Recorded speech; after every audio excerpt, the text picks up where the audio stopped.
இன்னைக்கு என்ன சமையலுன்னு பார்த்தீங்கன்னா, மீன் குழம்பு தாங்க எங்க வீட்ல வச்சோங்க. மீன் குழம்பு ரொம்ப டேஸ்ட்டா இருந்தது. மத்தியானத்துக்கு மீன் குழம்பு வச்சு சாப்பிட்டோங்க. ரொம்ப நல்லா இருந்ததுங்க. பாறை மீன் தாங்க வாங்கியிருந்தோம். பாறை மீன் குழம்பு அவ்வளோ டேஸ்ட்டா இருந்ததுங்க. எந்த மீன் வாங்கினாலும் இந்த மாரி குழம்பு வைக்கலாங்க. இந்த குழம்பு நம்ம எப்படி வச்சேன்னு பார்க்கலாம் வாங்க. அடுப்புல கடாய் வச்சுக்கலாங்க. 5 அல்லது 6 வரமிளகா போட்டுக்கலாங்க. விதை மல்லி தாங்க சேர்த்திக்கிறேன். 2 கைப்பிடி அளவு சேர்த்திக்கிறேங்க. மிளகு 1 ஸ்பூன், சீரகம் 1 ஸ்பூன் போட்டுக்கலாங்க. போட்டு நல்லா இதெல்லாம் வறுத்துக்கலாங்க. வெறுமனே அப்படியே போட்டு வறுத்துக்கலாங்க. எண்ணெயில ஊத்த வேண்டாங்க. வறுத்து தனியா எடுத்து வச்சுக்கலாங்க. அடுத்த அடுப்புல கடாய் வச்சுக்கலாங்க. 4 அல்லது 5 ஸ்பூன் எண்ணெய் ஊத்திக்கலாங்க. கடுகு 1 ஸ்பூன் போட்டுக்கலாங்க. வெந்தயம் 1 ஸ்பூன் போட்டுக்கலாங்க.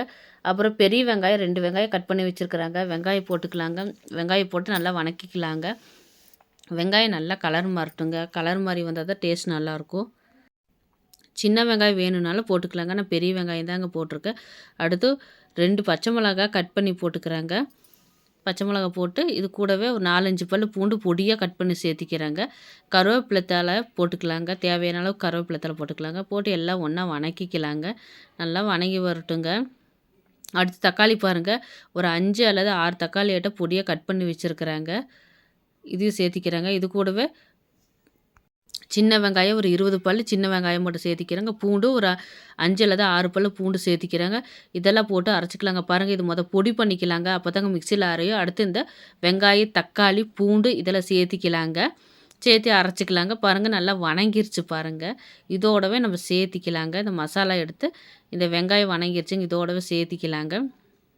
அடுத்து பாருங்கள், நான் மீன் குழம்பு மசால் தாங்க சேர்த்திக்கிறேன். கடையில் வாங்கினது தாங்க சேர்த்திக்கிறேங்க. அது ஒரு ஸ்பூன் போட்டுக்கிட்டாங்க. அப்புறம் வீட்டு குழம்பு மிளகாய் தூள் அது 1 ஸ்பூன் போட்டுக்கிட்டாங்க. மஞ்சத்தூள் சேர்த்திக்கலாங்க. தேவையான அளவுக்கு உப்பு போட்டுக்கலாங்க. போட்டு நல்லா வணக்கிக்கலாங்க. நல்லா வணங்கி வரட்டுங்க. சுண்டை நல்லா வணங்கட்டுங்க. பாருங்கள், நல்லா வணங்குது பாருங்கள். நல்லா கொதி வரட்டுங்க. ஒரு 5 நிமிஷம் இப்படியே இருக்கட்டுங்க. நல்லா மசாலாவெலாம் நல்லா ஒன்று சேர்ந்து நல்லா வணங்கி வரட்டுங்க. பச்சையாக போட்டு ஆடி இருக்கனால நல்லா இப்படி வணங்கி வரட்டுங்க. அப்போ தான் டேஸ்ட் நல்லா இருக்குங்க.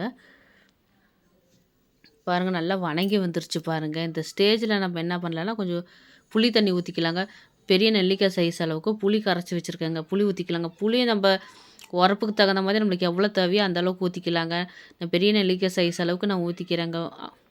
அடுத்து புளியில் ஒரு கொதி வரட்டுங்க. புளி ஊற்றுனதுமே ஒரு கொதி வரட்டும். அடுத்து நம்ம தேவையான அளவுக்கு தண்ணி ஊற்றிக்கலாங்க. நம்ம குழம்பு எவ்வளோ தேவையோ அந்த அளவுக்கு தண்ணி ஊற்றிக்கலாங்க. அடுத்து நான் தேங்காய் அரை மூடி தேங்காய் சேர்த்திக்கிறேங்க.